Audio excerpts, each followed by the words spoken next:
Dostum, sen mənə şah damarım qədər yaxın insansan dostum.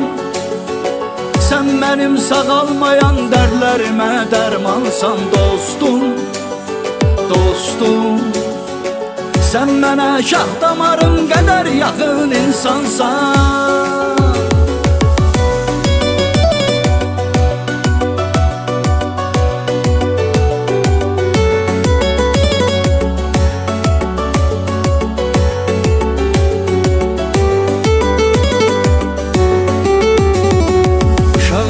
Yadıma düşür kövrəlirəm mən, sanki həmən günlərə qayıdıb gəlirəm mən.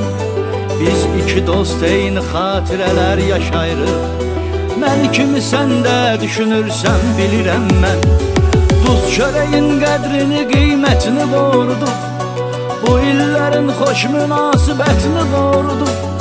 Çoxları bizdən öyrəndi əsl dost nədir, dostluğun vəfa və sədaqətini qoruduq. Duz çörəyin qədrini, qiymətini qoruduq, bu illərin xoş münasibətini qoruduq. Çoxları bizdən öyrəndi əsl dost nədir, dostluğun vəfa və sədaqətini qoruduq. Dostum, sən mənə şah damarım qədər yaxın insansan dostum. Sen mənim sağalmayan dərdlərimə dərmansan dostum. Dostum, sen mənə şah damarım qədər yaxın insansan.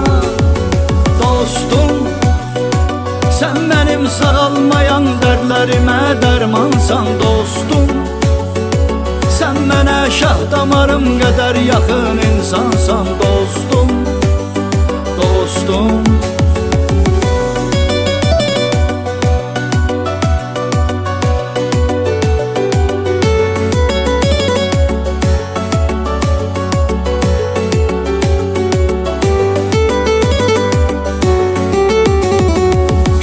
kimi varaqlanır köhnə zamanlar, gözümün önündə canlanır əmənki anlar. Dost sözü möhkəm gərək olsun təməlindən, hecaya bölməz bu sözü sadiq olanlar. Arxada qaldı neçə aylar, neçə illər, qar kimi ağdır daha o qapqara tellər. Məni bu şəkillər aparır keçmişə hərdən, rəngi solubdur, bozarıb rəngli şəkillər. Arxada qaldı neçə aylar, neçə illər, qar kimi ağdır daha o qapqara tellər. Məni bu şəkillər aparır keçmişə hərdən, rəngi solubdur, bozarıb rəngli şəkillər. Dostum, sən mənə şah damarım qədər yaxın insansan dostum. Sen mənim sağalmayan dərdlərimə dərmansan dostum. Dostum, sen mənə şah damarım qədər yaxın insansan.